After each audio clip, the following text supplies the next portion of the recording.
রাসূল ততক্ষণ পর্যন্ত কথা বলে না যতক্ষণ পর্যন্ত জিবরাইল না বলে, আর জিবরাইল ততক্ষণ পর্যন্ত কথা বলে না যতক্ষণ পর্যন্ত আল্লাহ নিজে না বলে। এখন মদিনার তাওরাতের আলেমরা যখন 3টা প্রশ্ন শিখাইয়া দিল, 3টা প্রশ্ন শিখাইয়া দেওয়ার পরে ওই নজর ইবনে হারিস, উকবা ইবনে আবি মুঈত আল্লাহর রাসূল সাল্লাল্লাহু আলাইহি সাল্লামকে যখন 3টা প্রশ্ন করলো, করার পরে আল্লাহর রাসূল সাল্লাল্লাহু আলাইহি সাল্লাম বলেন, নজর ইবনে হারিস, উকবা ইবনে আবি মুঈত, যাও যাও বাড়িতে চলে যাও, আগামীকাল আসবা, আগামীকাল আসলে আমি তোমাদের প্রশ্নের উত্তরটা দিয়ে দিব। আলহামদুলিল্লাহিল্লাযী আনজালা আলা আবদিহিল কিতাব ওয়া লাম ইয়াজআল লাহু ইওয়াজা। সাদাকাল্লাহুল আযীম। সবাই একটু মন খুলে দুরূদ ইব্রাহিম পাঠ করুন। আল্লাহুম্মা সাল্লি আলা মুহাম্মাদ ওয়া আলা আলি মুহাম্মাদ কামা সাল্লাইতা আলা ইব্রাহিম ওয়া আলা ইন্নাকা হামিদুম মাজিদ। আল্লাহুম্মা বারিক আলা মুহাম্মাদ ওয়া আলা আলি মুহাম্মাদ কামা বারাকতা আলা ইব্রাহিম ওয়া আলা ইন্নাকা হামিদুম মাজিদ। মুহাম্মদ হরগিজ না গুফতা তা না গুফতা জিবরাইল, জিবরাইল হরগিজ না গুফতা তা না গুফতা রব্বুল জলিল বালাগাল উলা কাশাফাত দুজা বিজামালিহি। সাল্লু আলাইহি ওয়া আলিহি লা ইলাহা লা ইলাহা লা ইলাহা ইল্লাল্লাহ, বলো লা ইলাহা জোরে লা ইলাহা ইল্লাল্লাহু মুহাম্মাদুর রাসূলুল্লাহ সাল্লাল্লাহু আলাইহি ওয়াসাল্লাম। আলহামদুলিল্লাহ। ঐতিহ্যবাহী মারকাজুল কুরআন ইসলামিয়া মাদ্রাসা উপলক্ষে আজ এক বিরাট ইসলামী মহাসম্মেলন আয়োজন করা হয়েছে। উক্ত ইসলামী মহাসম্মেলনের সম্মানিত সভাপতি মুআজ্জাজ মুকাররম উলামায়ে কেরাম, পর্দানিশী মা ও বোনেরা, আমরা আল্লাহ পাক রব্বুল আলামিনের কাছে শুকরিয়া আদায় করি যে আল্লাহ পাক রব্বুল আলামিন আমাদেরকে হাজারো মানুষ থেকে যাচাই বাছাই করে জান্নাতে একটা মজলিসে, জান্নাতে একটা বাগানে আসার বসার তৌফিক আল্লাহ আমাদেরকে দান করছেন। সেই জন্য সেই রবের কাছে শুকরিয়া আদায় করি, বলুন আলহামদুলিল্লাহ। প্রিয় মুহতারাম হাজিরিন, আমি জানতে চাই আপনারা এই মাহফিলে খুশি না বেজার? কারা কারা বেজার হাত তুলেন? অনেকে বুঝছে না, এসকে টেলাই হুজুরে তো মনে করছে, হুজুরে তো বলবো যারা যারা খুশি হাত তুলেন নাকি? তা আলহামদুলিল্লাহ, সবাই খুশি তো? প্রিয় মুহতারাম হাজিরিন, রাত্র যেহেতু গভীর হয়ে গেছে, কষ্ট দিব না, একটু কষ্ট দিতে চাই। ফাঁকা জায়গাটা একটু বরট করে দেন, একটু সামনে আগে যান, লা ইলাহা, সামনে আগে যান, আগে যান, আগে যান, ইল্লাল্লাহ লা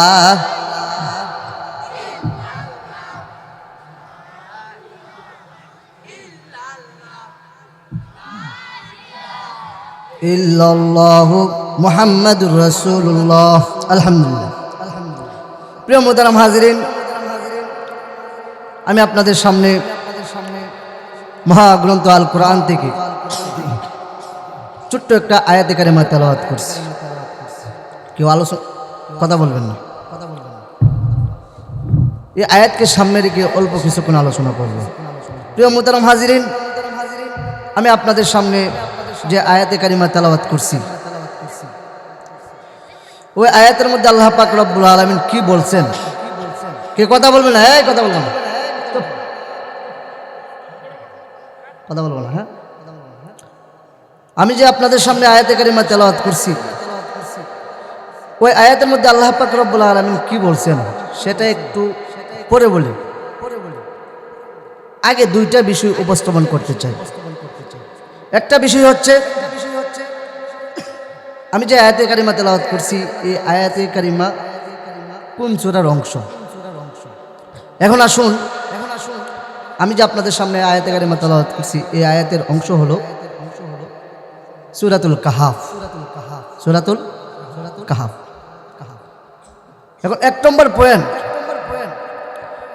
এই সূরাটার নাম কাহাফ নামে কেন সম্বোধন করলেন? 2 নম্বর পয়েন্ট,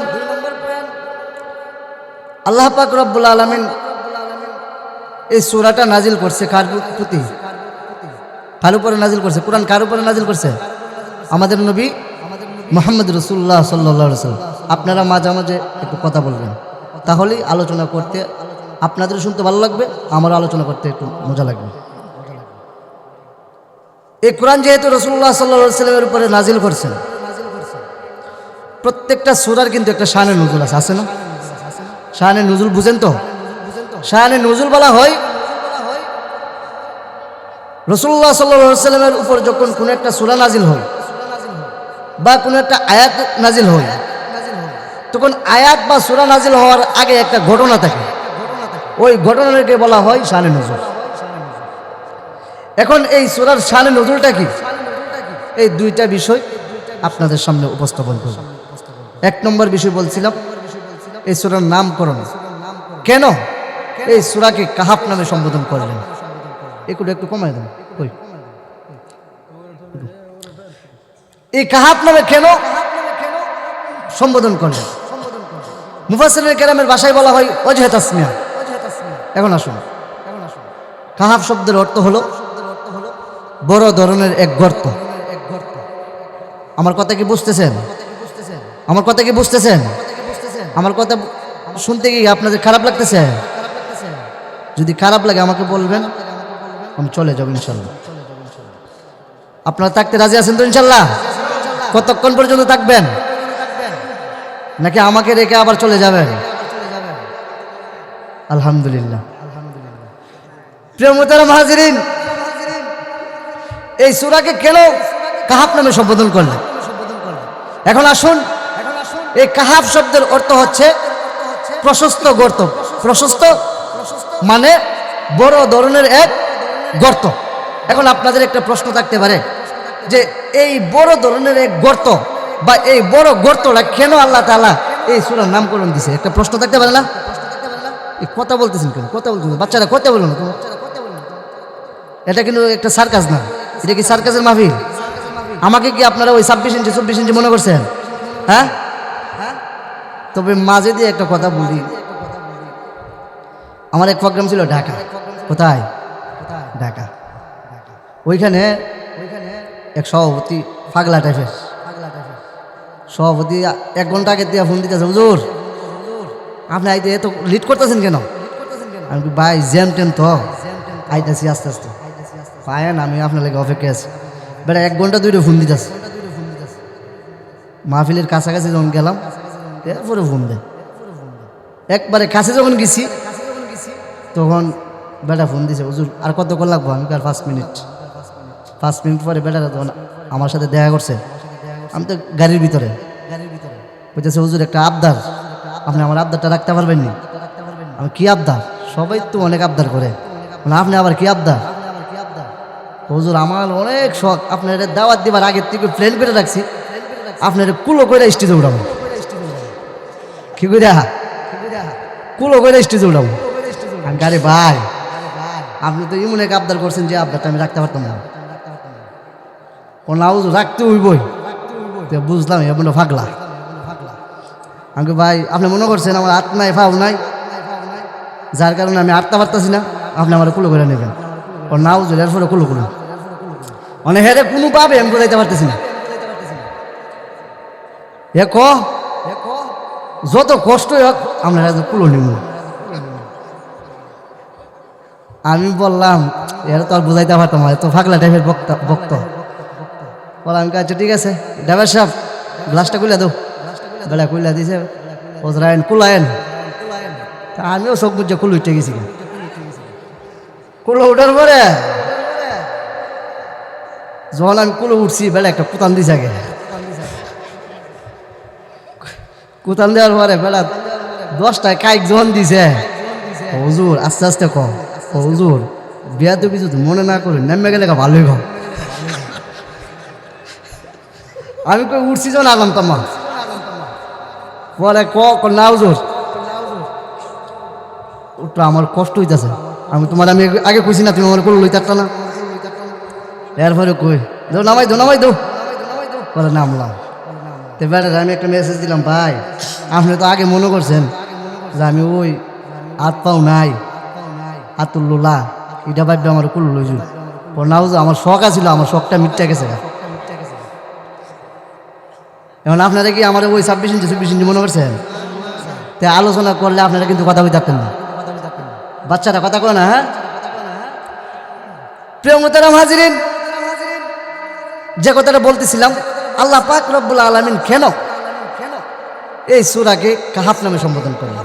কাহাফ শব্দের অর্থ আমরা জানলাম বড় ধরনের এক গর্ত। বড় ধরনের কি এক গর্ত।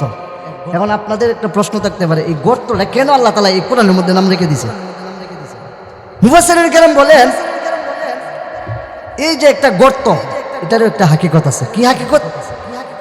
এই গর্তের ভিতরে এমন 7 জন যুবক লুকায়িত ছিল বা আত্মগোপন করছে, তাদের ঈমানকে টিকিয়ে রাখার জন্য এই গর্তের ভিতরে আশ্রয় নিছে, যার কারণে এই গর্তকে আল্লাহ তাআলা পছন্দ কইরা এই গর্তের নামটা সূরা কাহাফ নামে রেখে দিয়েছে। দ্বিতীয় নম্বর পয়েন্ট বলছিলাম, এই আয়াতে কারিমার শানে নুজুল কি? যেহেতু আয়াত বা সূরা যখনই রাসূলুল্লাহ সাল্লাল্লাহু আলাইহি ওয়াসাল্লামের উপরে নাজিল হয়, ওই রাসূল সম্পর্কে আগে জানতে হবে। এখন আপনাদেরকে আমি একটা প্রশ্ন করতে চাই। প্রশ্নটা হচ্ছে, রাসূলুল্লাহ সাল্লাল্লাহু আলাইহি ওয়াসাল্লাম কত বছর হায়াত পেয়েছিলেন? 63 বছর। কত বছর? 63 বছর।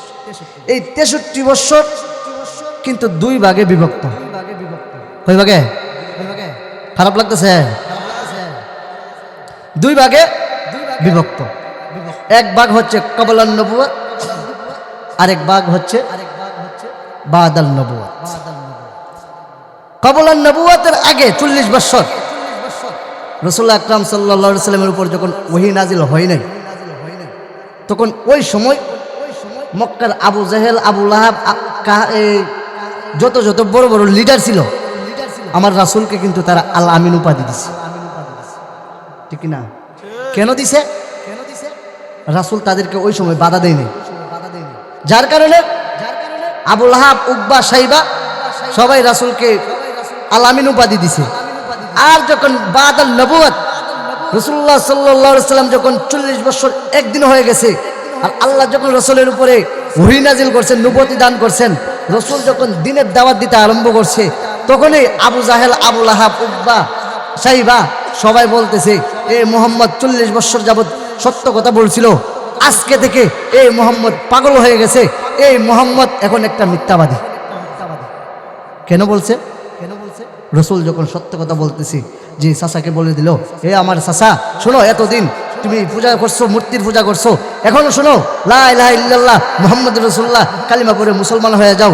কারণ তোমাকে আমাকে আল্লাহ পাক রব্বুল আলামিন সৃষ্টি করছে, যিনি সৃষ্টি করছে উনি হলো এক, তার সাথে কোনো শরীক নাই। আর তোমরা যারা নিজের হাতে মূর্তি বানাও, আবার পিছন দিয়ে একটা লাড়ি দেও, জানি এই নিজে হাতে বানাইয়া আবার এটার পূজা করো, এই খোদা তোমাদের আসল খোদা হতে পারে না।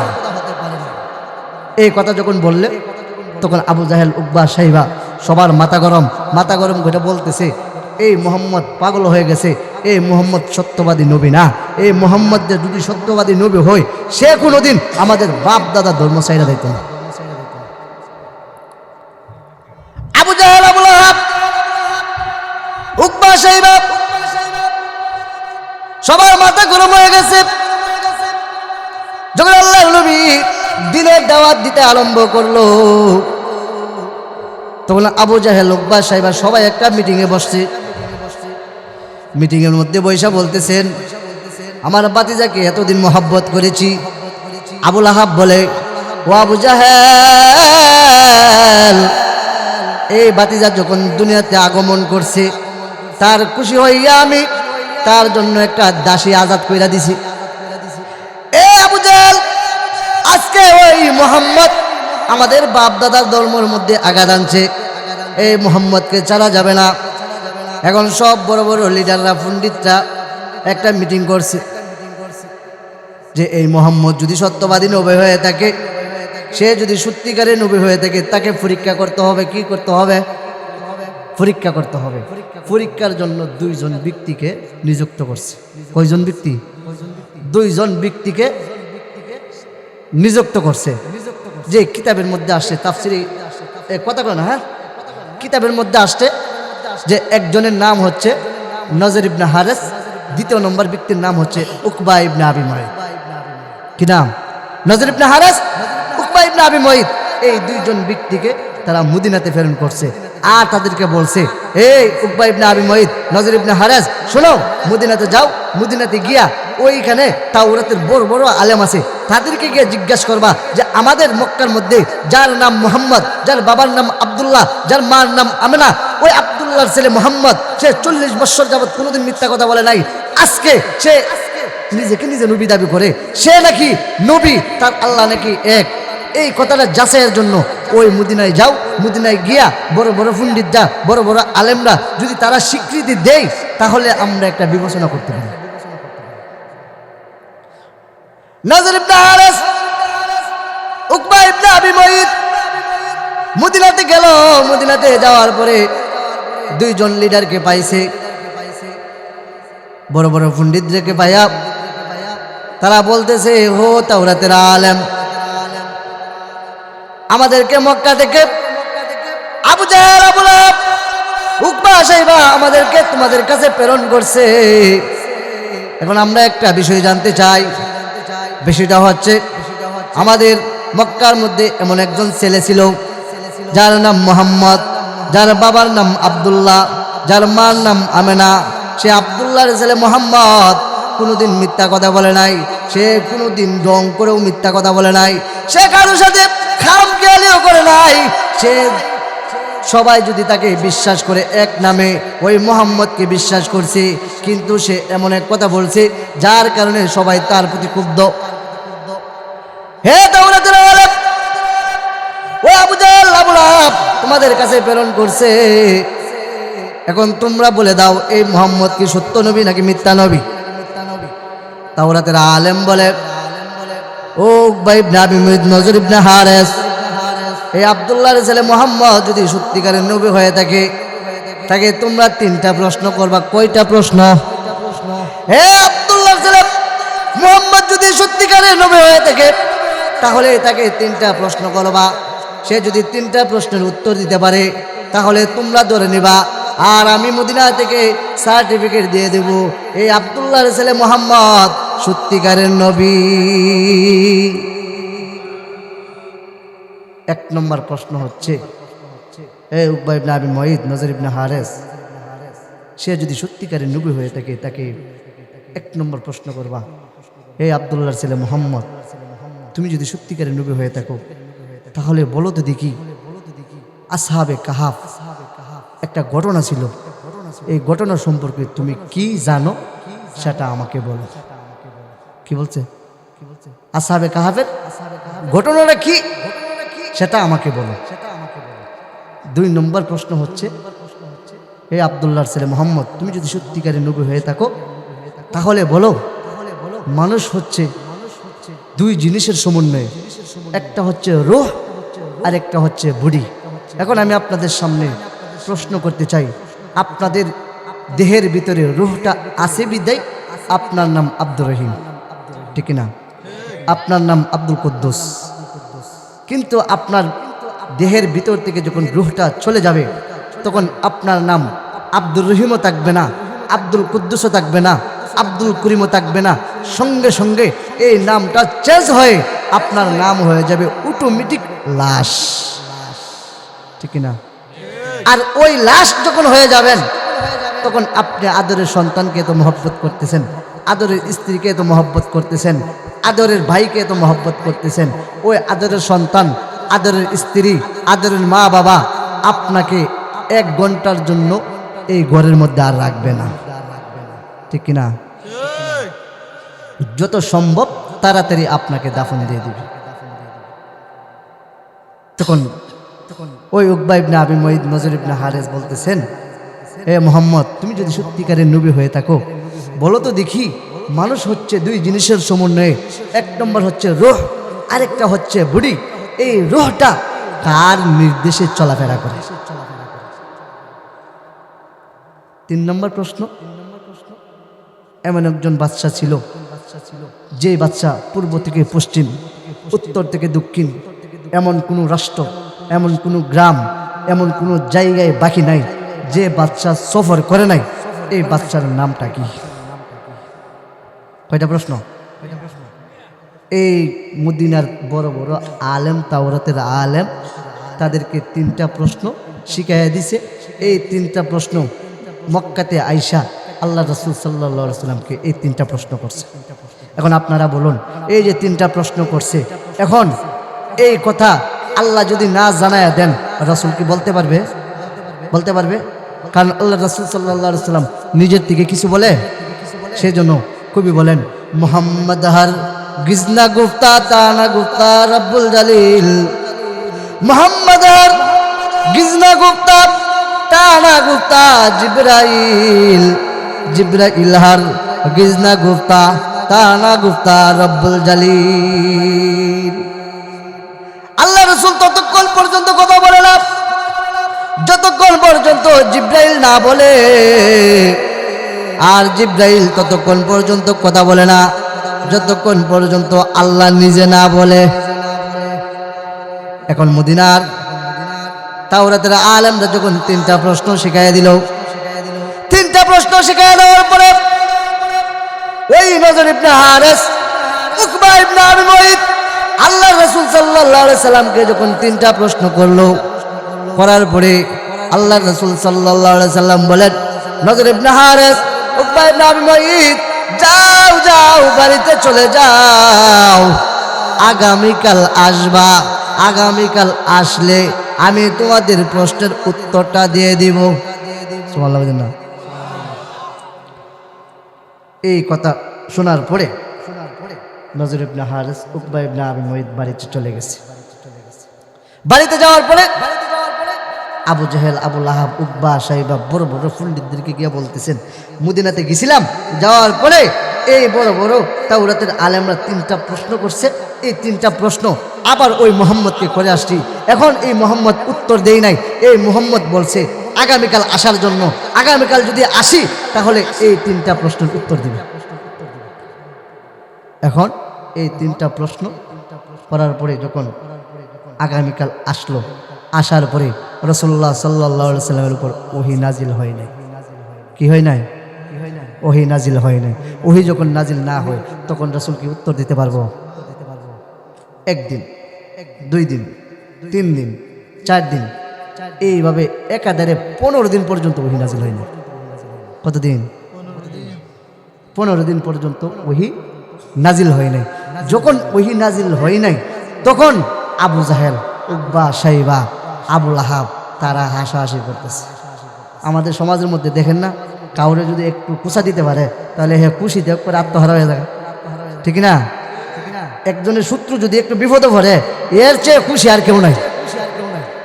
এইভাবে তখন রাসূলুল্লাহ সাল্লাল্লাহু আলাইহি ওয়াসাল্লাম উত্তর দেয় না। 1 দিন, 2 দিন, একাধারে 15 দিন পর্যন্ত যখন উত্তর দেয় না তখন ওই মক্কার লোকেরা হাসাহাসি করতে শুরু করছে। মক্কার লোকেরা বলে, এই সমগ্র মক্কাবাসী শুনো, এই মুহাম্মদ হইল মিথ্যাবাদী, তোমাদেরকে আগেই বলছিলাম। এই মুহাম্মদের আল্লাহ এই মুহাম্মদকে বলে গেছে, যার কারণে এই মুহাম্মদের তার উপরে ওহী নাজিল করে না। আল্লাহ রাসূল সাল্লাল্লাহু আলাইহি সাল্লাম যখন এই কথা শুনতে পারলেন, আল্লাহ রাসূল বলেন, ওগো মালিক, মক্কার কাফেররা আমাকে নিয়ে হাসাহাসি করে, ওগো আল্লাহ, আপনি কোন কারণে আমার উপরে ওহী বন্ধ করে রেখেছেন? আমি তো জানি না আমি কি করলাম। এইভাবে যখন রাসূলুল্লাহ সাল্লাল্লাহু আলাইহি সাল্লাম আল্লাহর কাছে কান্দে, আল্লাহ পাক রব্বুল আলামিন জিবরাইলকে বলে দিলেন, ও জিবরাইল, যাও যাও আমার হাবিবের কাছে ওহী নিয়ে যাও। সুবহানাল্লাহ। আল্লাহ রাসূল সাল্লাল্লাহু আলাইহি সাল্লামের কাছে যখন জিবরাইল আয়েশা বলেন, ইয়া রাসূলুল্লাহ, ইয়া হাবিবাল্লাহ, নবী গো, কাফেরদের তিনটা প্রশ্নের উত্তর আল্লাহ জানায়া দিছে। এই তিনটা প্রশ্নের উত্তর যখন জানায়া দিল, তখন রাসূলুল্লাহ সাল্লাল্লাহু আলাইহি সাল্লাম মক্কার কাফেরদেরকে ডাইকা আনলেন। এখন আসুন, এখানে একটা প্রশ্ন থাকতে পারে, আল্লাহ যেহেতু রাসূলকে এত মহব্বত করে, সব নবীরা পরীক্ষা দিয়ে আল্লাহর কাছে প্রিয় হয়েছে, ঠিক কিনা? ইব্রাহিম নবী আগুনে ঝাঁপ দিছে, আল্লাহ তাকে ঘোষণা দিছে খলিলুল্লাহ। মুসা নবী পরীক্ষা দিছে, আল্লাহ তাকে ঘোষণা দিছে কালিমুল্লাহ। ঈসা নবী আল্লাহর কাছে পরীক্ষা দিছে, আল্লাহ উপাধি দিছে রুহুল্লাহ, ঠিক না? আল্লাহ পাক রব্বুল আলামিন বলেন, হাবিব, সবাই আমাকে ভালোবাসে, সবাই আমাকে রাজি করতে চায়, সবাই আমাকে খুশি করতে চায়, আমি আল্লাহ আপনাকে খুশি করতে চাই। এখন আপনার আমার প্রশ্ন, রসুলকে যেহেতু আল্লাহ এতই মহব্বত করে, একাধারে 15 দিন পর্যন্ত কেন ওহী নাজিলটা বন্ধ করে রাখছে? প্রশ্ন থাকতে পারে না? হ্যাঁ, মুফাসসিরিন কেরামের মধ্যে বলেন, আল্লাহ পাক রব্বুল আলামিন একটা সবক দিয়েছেন। কি সবক? আজকে আমাদের সমাজের মধ্যে দেখবেন অনেকে টাকাওয়ালা, অনেকের অনেক প্রয়োজন, অনেকের অনেক কথা বলে যে চাচা আগামীকালকে আসবা, বাতিজা আমুনে, কিন্তু অনেকে ইনশাল্লাহ। আল্লাহ রাসূল সাল্লাল্লাহু আলাইহি সাল্লামকে যখন ওই কাফেররা প্রশ্ন করছে, আল্লাহ রাসূল তখন ইনশাল্লাহ কথাটা বলে নাই। এই ইনশাল্লাহ না বলার কারণে মুফাসসিরিন কেরাম বলেন, একাধারে 15 দিন পর্যন্ত আয়াত বা ওহী নাজিল করা বন্ধ দিয়েছে। আল্লাহ পাক রব্বুল আলামিন জিবরাইলকে বললেন, ও হাবিব, ও জিবরাইল, যাও যাও আমার হাবিবের কাছে গিয়ে বলো, ওয়ালা তাকুলান্না লিশাইইন ইন্নী ফাইলুন যালিকা গাদা আইয়াশা আল্লাহ। আল্লাহ পাক রব্বুল আলামিন জিবরাইলকে জানা দিলেন, জিবরাইল,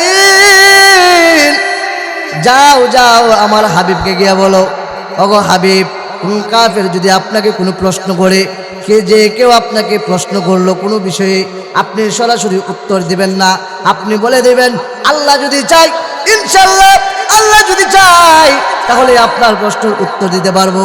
এখন আমি বলুন, আমরা যদি আগামীকাল কিছু করতে চাই, ইনশাল্লাহ বলার দরকার আছে কিনা? আছে কিনা? কাদের কাদের নাই হাত তুলেন। সবার আছে? সবার আছে?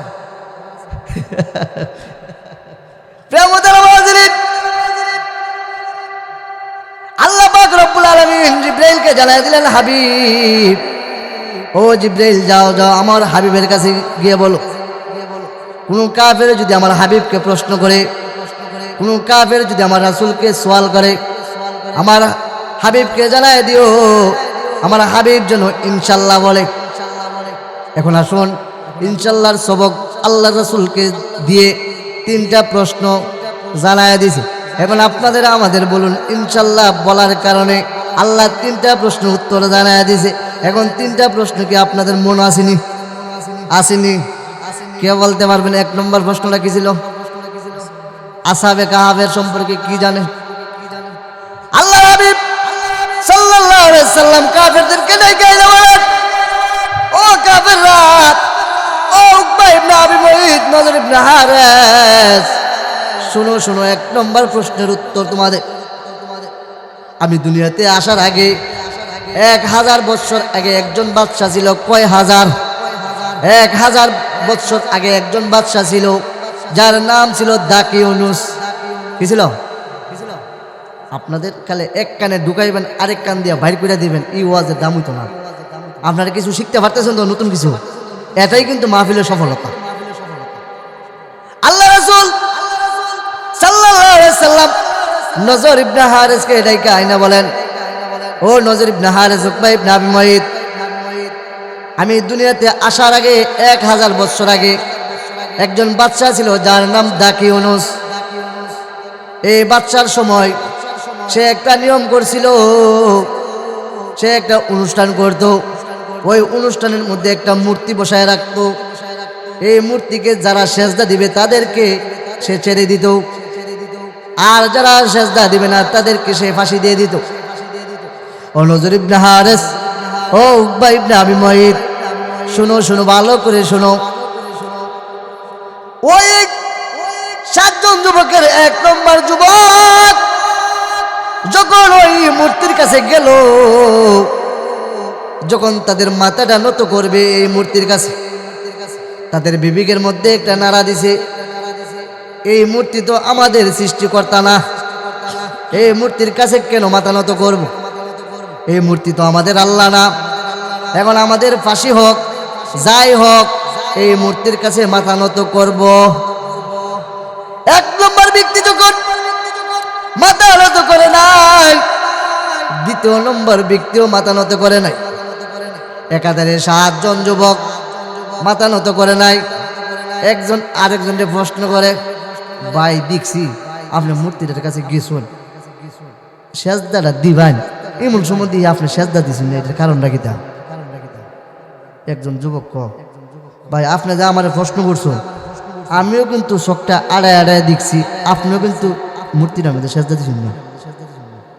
তখন একজন আরেকজনকে বলে, ভাই আমি যখন এই মূর্তিটার সেজদা দিব, তখন আমার হৃদয়ে একটা নাড়া দিছে। কি নাড়া? এই মাটির একটা মূর্তি তো আমাদের খোদা হতে পারে না। এখন আমাদের ফাঁসি হোক, যাই হোক, আমাদের যদি জানও দিতে হয়, জাল দিয়ে দেব, তবু ঈমান দিব না। এই 7 জন যুবক চিন্তা করছে যে যদি আমাদের জান চলে যায়, যাক, আমরা ঈমান দিব না।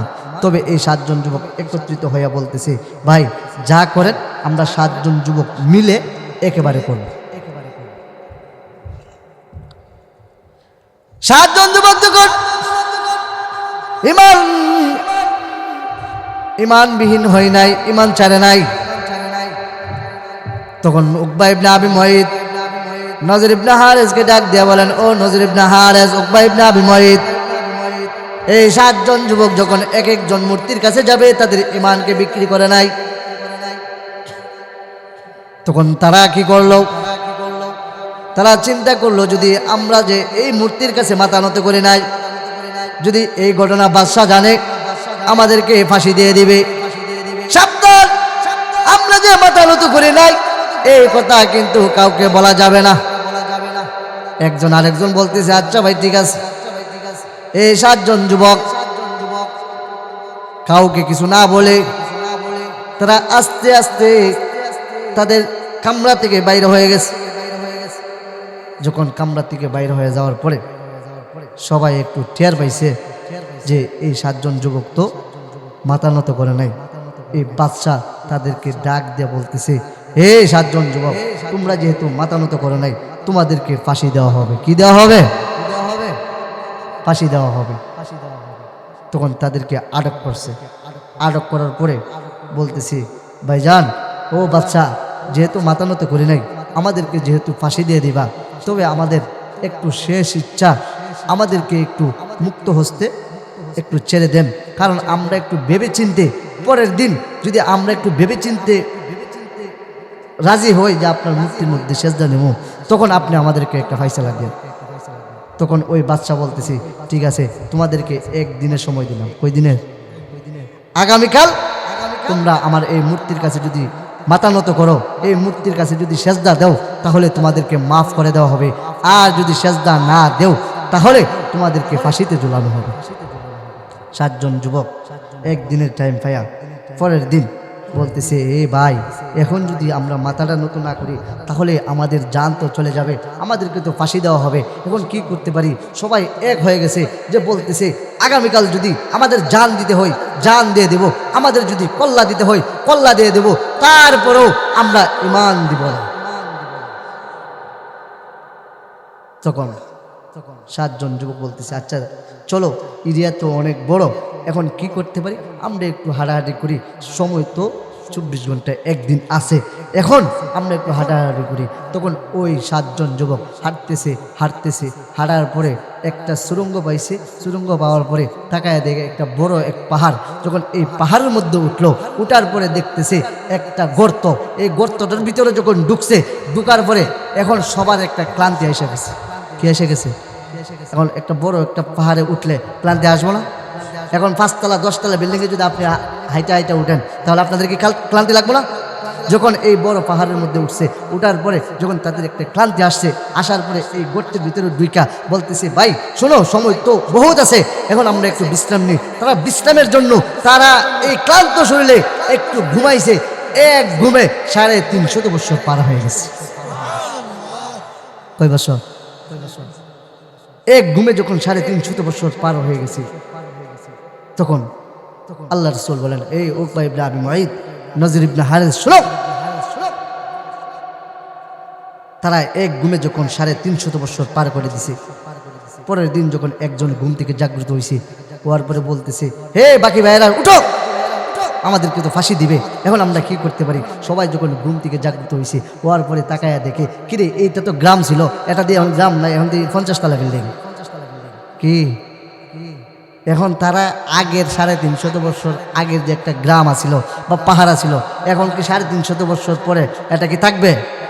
এখন আমাদের বাংলাদেশের কথাই বলি না, আমি যখন ছাত্র জমানায় পড়ি, তখন আমার মা বাবা আমার 100 টাকা দিলে 1 মাস দিয়েছে। কত টাকা দিলে? 100 টাকা দিলে 1 মাস গিয়ে আর 20 টাকা না 30 টাকা থাকছে। আম্মা আব্বা যখন কইতো, কিরে ফুট তোর টাকা লাগবো নি? আম্মা গো 30 টাকা আছে ভাই। আর আজকে এখন আজকে সারাদিনে আমার প্রায় 2500 টাকার মতন খরচ হয়ে গেছে। কত? এখন আসুন, ওই যুগ আর এই যুগ এখন মিলে?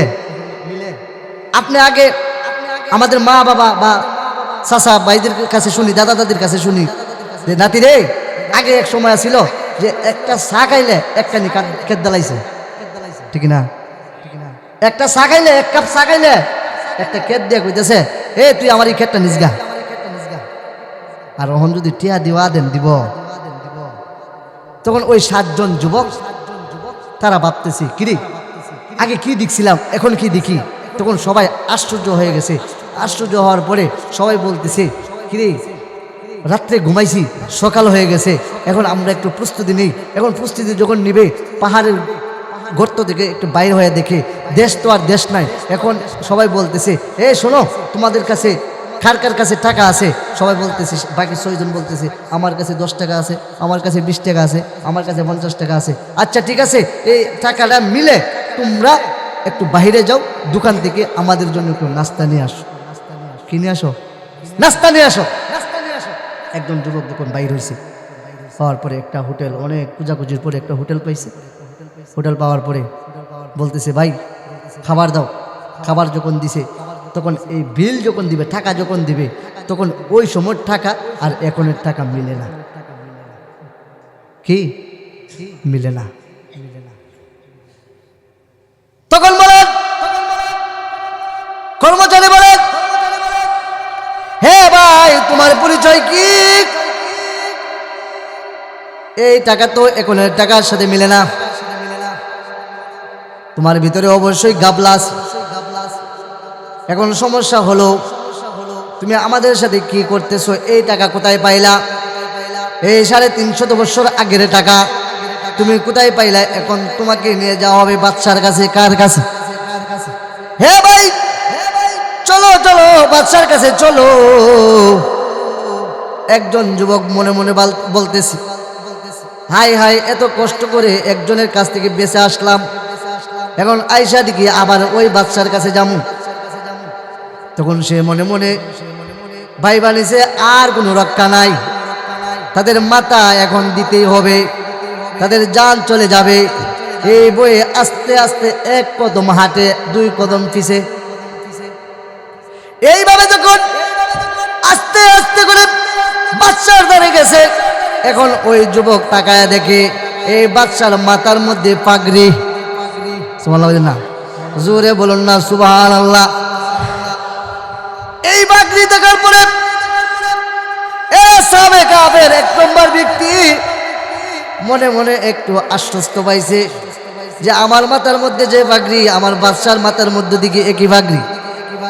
এখন বাদশা জিজ্ঞাসা করে, হে ভাই বলো, এই 350 বছর আগের মুদ্রা তুমি কোথায় পাইলা? তখন ওই যুবক বলে, খোদার কসম, আমাদের একজন বাদশা ছিল যার নাম দাকিউনুস। ওই বাদশার বয়ে আমরা একটা পাহাড়ের গর্তের ভিতরে ঢুকেছি, লুকায়িত আছিলাম।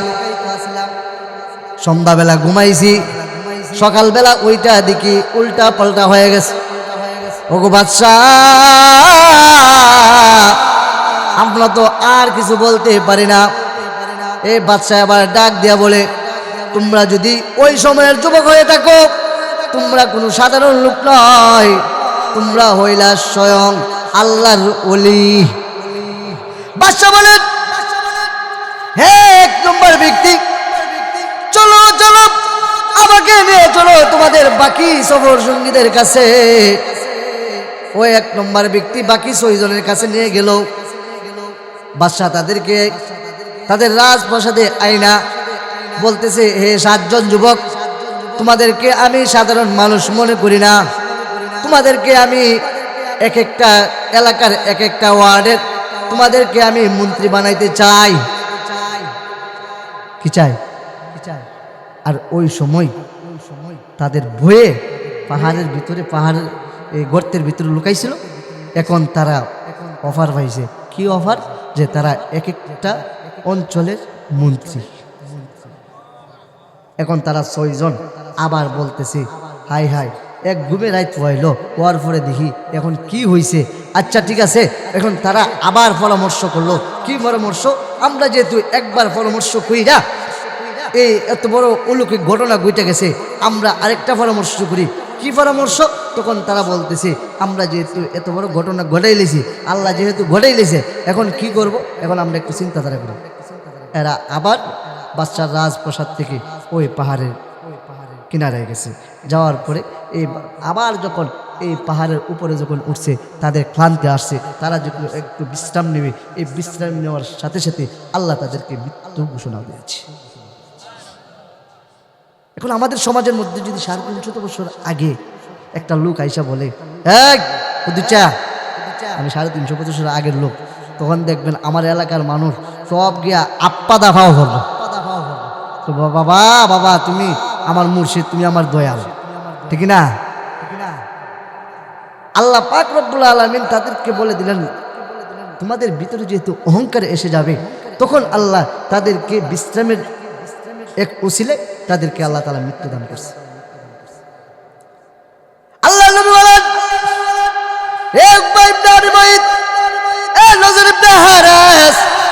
তোমাদের 3টা প্রশ্নের একটা প্রশ্নের উত্তর আমি দিয়ে দিলাম। ও নজর ইবনে হারেস, তোমাদের 2য় নম্বর প্রশ্ন ছিল, এই রূহটা কার নির্দেশে চলাফেরা করে? আল্লাহ পাক রব্বুল আলামিন জিব্রাইলকে জানায়া দিলেন, ও জিব্রাইল,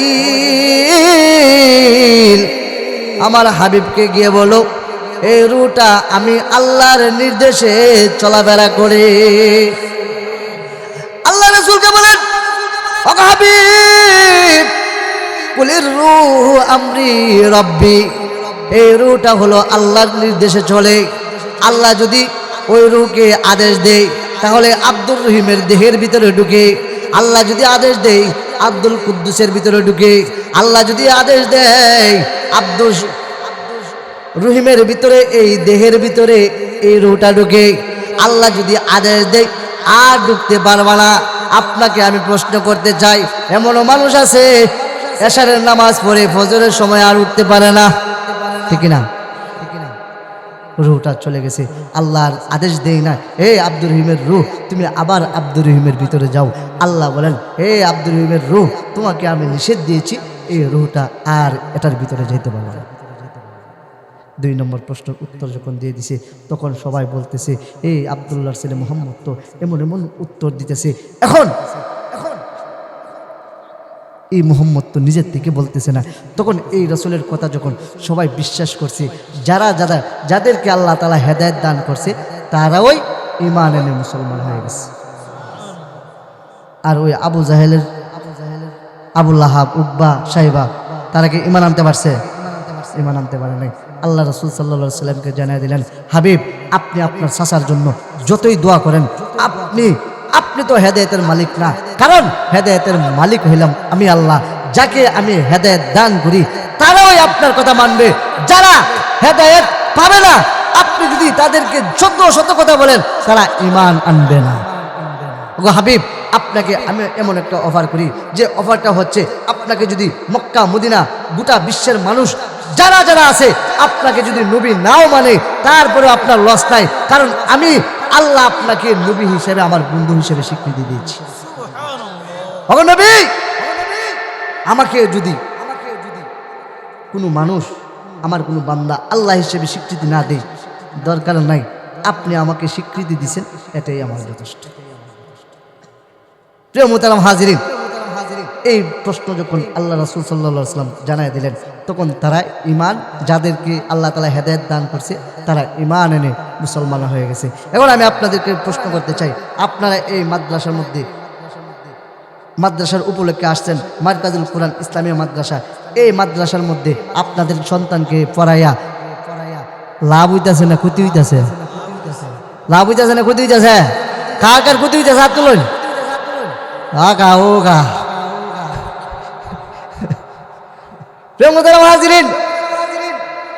এখন আসুন, আপনাদের এই সন্তানকে এই মাদ্রাসার মধ্যে পড়ায়া লাভ হইতাছে কেমন লাভ?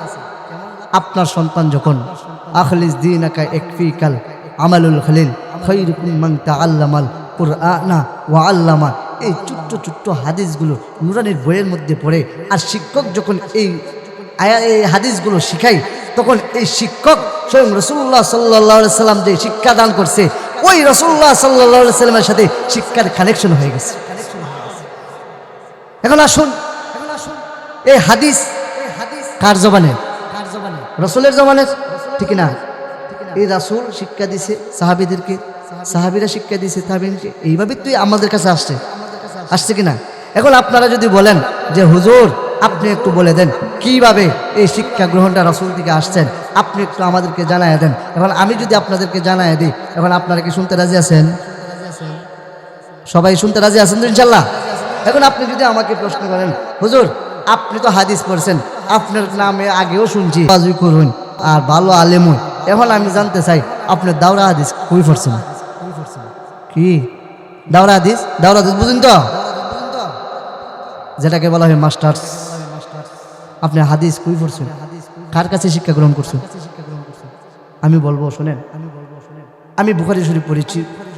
আমার উস্তাদ, যিনি বাংলাদেশের হেফাজত ইসলামের মহাসচিব আল্লামা শায়েখ সাজিদুর রহমান সাহেব হাফিজাহুল্লাহ, আমার শিক্ষককে আল্লামা শায়েখ সাজিদুর রহমান সাহেব। এখন আপনি আমার উস্তাদকে যদি জিজ্ঞাসা করেন, হুজুর আপনি এই হাদিস কার কাছে শিক্ষা গ্রহণ করছেন? আমার উস্তাদ বলবে আমি এই হাদিস পড়ছি আব্দুল আজিজ রহমতুল্লাহ আলাইহির কাছে। আব্দুল আজিজ রহমতুল্লাহ আলাইহিকে যদি আপনি জিজ্ঞাসা করেন, হুজুর আপনি এই হাদিস কার কাছে পড়ছেন? আব্দুল আজিজ রহমতুল্লাহ আলাইহি বলবেন আমি এই হাদিস পড়েছি হুসাইন আহমদ মাদানী রহমতুল্লাহের কাছে। হুসাইন আহমদ মাদানী রহমতুল্লাহ আলাইহি এই হাদিস পড়েছেন ওনার উস্তাদ মাহমুদুল হাসান দেওবন্দি রহমতুল্লাহ আলাইহির কাছে। মাহমুদুল হাসান দেওবন্দি রহমতুল্লাহ আলাইহি এই হাদিস পড়েছেন ওনার উস্তাদ হুজ্জাতুল ইসলাম কাসেম নানুতুবি রহমতুল্লাহ আলাইহির কাছে। হুজ্জাতুল ইসলাম কাসেম নানুতুবি রহমতুল্লাহ আলাইহি এই হাদিস পড়েছেন ওনার উস্তাদ শাহ আব্দুল আজিজ মুহাদ্দিস দেহলভী রহমতুল্লাহ আলাইহির কাছে। শাহ আব্দুল আজিজ মুহাদ্দিস দেহলভী রহমতুল্লাহ আলাইহি এই হাদিস পড়েছেন ওনার উস্তাদ শাহ আব্দুল গনি মুজাদ্দিদ রহমতুল্লাহ আলাইহির কাছে। শাহ আব্দুল গনি মুজাদ্দিদ রহমতুল্লাহ আলাইহি এই হাদিস পড়েছেন ওনার উস্তাদ শাহ ইসহাক মুহাদ্দিস দেহলভী রহমতুল্লাহ আলাইহির কাছে। শাহ ইসহাক মুহাদ্দিস দেহলভী রহমতুল্লাহ আলাইহি এই হাদিস পড়েছেন ওনার উস্তাদ শাহ ওলিউল্লাহ মুহাদ্দিস দেহলভী রহমতুল্লাহ আলাইহির কাছে। শাহ ওলিউল্লাহ মুহাদ্দিস দেহলভী রহমতুল্লাহ আলাইহি এই হাদিস পড়েছেন ওনার উস্তাদ আবু তাহের আল মাদানী রহমতুল্লাহ আলাইহির কাছে। আবু তাহের আল মাদানী রহমতুল্লাহ আলাইহি এই হাদিস পড়েছেন ওনার উস্তাদ ইব্রাহিম আল কুর্দি রহমতুল্লাহ আলাইহির কাছে। ইব্রাহিম আল কুর্দি রহমতুল্লাহ আলাইহি এই হাদিস পড়েছেন ওনার উস্তাদ আহমদ আল খুশাশি রহমতুল্লাহ আলাইহির কাছে। আহমদ আল খুশাশি রহমতুল্লাহ আলাইহি এই হাদিস পড়েছেন ওনার উস্তাদ মোহাম্মদ বিন রমলি রহমতুল্লাহ আলাইহির কাছে। মোহাম্মদ বিন রমলি রহমতুল্লাহ আলাইহি এই হাদিস পড়েছেন ওনার উস্তাদ জাইনুদ্দিন আল আনসারী রহমতুল্লাহ আলাইহির কাছে। জাইনুদ্দিন আল আনসারী রহমতুল্লাহ আলাইহি এই হাদিস পড়েছেন ওনার উস্তাদ ইবনে হাজার আসকালী রহমতুল্লাহ আলাইহির কাছে। ইবনে হাজার আসকালী রহমতুল্লাহ আলাইহি এই হাদিস পড়েছেন ওনার উস্তাদ আবু আলিয়া জুবাইদ রহমতুল্লাহ আলাইহির কাছে। আবু আলিয়া জুবাইদ রহমতুল্লাহ আলাইহি এই হাদিস পড়েছেন ওনার উস্তাদ আবু মুহাম্মদ আস-সারাকসি রহমতুল্লাহ আলাইহির কাছে। আবু মুহাম্মদ আস-সারাকসি রহমতুল্লাহ আলাইহি এই হাদিস পড়েছেন ওনার উস্তাদ আবু আব্দুল্লাহ মুহাম্মদ ইবনে ইসমাঈল আল বুখারী রাহিমাহুল্লাহর কাছে। ইমাম বুখারী পড়েছেন আহমদ ইবনে আশকাবের কাছে। আহমদ ইবনে আশকাব পড়েছেন মুহাম্মদ ইবনে ফুজাইলের কাছে। মুহাম্মদ ইবনে ফুজাইল পড়েছেন উমর ইবনে কাকার কাছে। উমর ইবনে কাকা পড়েছেন আবু যুররার কাছে। আবু যুররা পড়েছেন আবু হুরায়রা রাদিয়াল্লাহু তাআলা আনহু কাছে। আর আবু হুরায়রা পড়েছেন ইমামুল মুরসালিন ইমামুল আম্বিয়া ইমামুশ শাফিঈন ইমামুস সাকলাইন আপনার নবী আমার নবী স্বয়ং মুহাম্মদ রাসূলুল্লাহ সাল্লাল্লাহু আলাইহি ওয়াসাল্লাম। প্রিয় মুহতারাম হাজিরিন, আর আমার রাসূল পড়ছেন জিবরাইলের কাছে, আর জিবরাইল পড়ছেন স্বয়ং আল্লাহর কাছে। এখন আমাদের শিক্ষকের ধারাবাহিকতা আছে কিনা? এখন আপনাদের সন্তানকে যদি এই মাদ্রাসার মধ্যে পড়ান, তাহলে হাসরের ময়দানে আপনি তো বলতে পারবেন যে আল্লাহ ওই একটা মাহফিল হয়েছিল, যে এই মারকাজুল কোরআনের ইসলামিয়া মাদ্রাসার মধ্যে একটা মাহফিল হয়েছিল, ওই সময় একটা হুজুর বলছে যে আপনার রাসূলের একটা সনদ নাকি আছে, এই সনদের উসিলায় নাকি আপনি মাফ করে দিবেন। ওগো আল্লাহ, এই হুজুরের কথা শুনি না এই মাদ্রাসার মধ্যে আমার সন্তানকে ভর্তি বানাইছি, আর আমার সন্তান আখলিস দীনাকা ইয়াকফিকাল আমালুল খলিল খায়রুকুম মান তাআল্লামাল কুরআনা ওয়া আল্লামা এই ছোট্ট ছোট্ট হাদিসগুলো পড়ছে। ওগো আল্লাহ, আপনার ওই বান্দা বলছে যে আপনার হাবিবের হাদিসের উসিলায় আপনি নাকি মাফ করে দিবেন। আজকে গুনাহ করেছি, অন্যায় করেছি, জুলুম করেছি, নিজের প্রতি নিজে অন্যায় করেছি আল্লাহ, যার কারণে আমাকে জাহান্নামে দিয়েছেন। এখন আমার সন্তানকে ওই মারকাজুল কোরআন মাদ্রাসার মধ্যে আমি ভর্তি করেছি, আমার সন্তান খায়রুকুম মান তাআল্লামাল কুরআনা ওয়া আল্লামা এই হাদিসগুলো পড়তেছে। আল্লাহ, এই হাদিসের উসিলায় আমাকে কি মাফ করা যায় না? আল্লাহ বলবেন, হে বান্দা শোনো, এই তোর সন্তান যেহেতু মারকাজুল কোরআন মাদ্রাসার মধ্যে পড়তেছে, হাদিস যখন পড়তেছে, যা আমার রহমতের উসিলায় আমি আল্লাহ তোকে মাফ করে দিচ্ছি। এখন আপনি বলুন,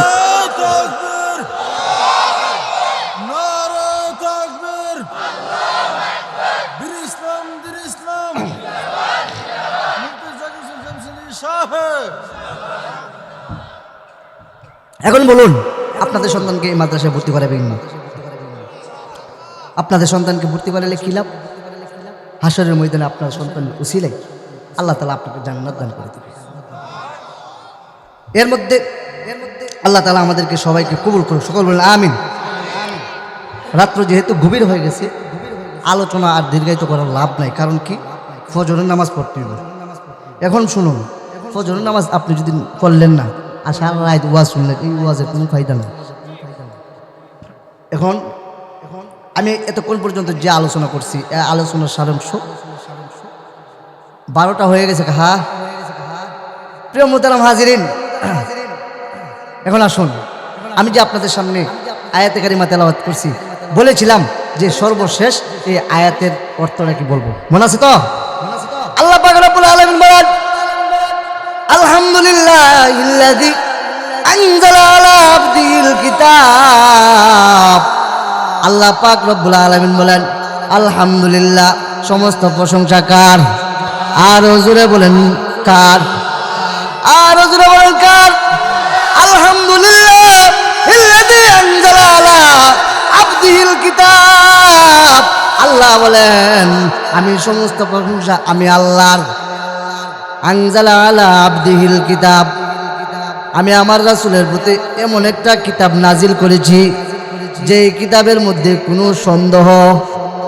কোনো সন্দেহ যারা এই কিতাবকে সন্দেহ হিসেবে মানবে তাদের কি ঈমান আছে কিনা? আল্লাহ তাআলা শুরুতেই বলে দিয়েছেন আলিফ লাম মিম যালিকাল কিতাবু লা রাইবা ফিহি। আলিফ লাম মিম যালিকাল কিতাবু লা রাইবা ফিহি। আল্লাহ বলেন এমন একটা কিতাব যে এই কিতাবের মধ্যে কোনো সন্দেহ নাই।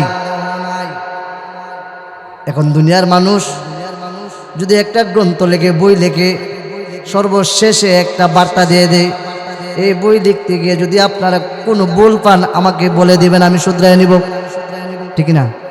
সর্বশেষে আল্লাহ এমন একটা কিতাব নাজিল করছে কার উপরে? রাসূলের উপরে। আর আল্লাহ পাক রব্বুল আলামিন সর্বপ্রথমে একটা চ্যালেঞ্জ দিয়েছেন, যালিকাল কিতাব, এমন একটা কিতাব লা রাইবা ফি, এটার মধ্যে কোনো সন্দেহ নাই। শুনো, এটার মধ্যে যারাই সন্দেহ খুঁজবে তারাই ঈমান হারা হয়ে বেঈমান হয়ে মারা যাবে। এখন প্রিয় মুহতারাম হাজিরিন, যেহেতু আল্লাহ রাসূল সাল্লাল্লাহু আলাইহি সাল্লামকে কাফেররা প্রশ্ন করছিল, আল্লাহ রাসূল এটা জানায় দিয়েছেন, এই তিনটা প্রশ্ন করছিল, তিনটা প্রশ্নের উত্তর জানায় দিয়েছেন। এবং এরপরে আল্লাহ পাক রব্বুল আলামিন বলেন, সমস্ত প্রশংসা আমি আল্লাহর, আমি আমার রাসূলকে কিতাব নাজিল করছি, এমন একটা কিতাব যেই কিতাব দুনিয়াতে যারা মানবে তারাও সফল কাম হয়ে গেছে, ঠিক না? প্রিয় মুহতারাম হাজিরিন, এই কোরআনকে মহব্বত করতে রাজি আছি তো ইনশাল্লাহ? রাজি আছি তো ইনশাল্লাহ? এখন আসুন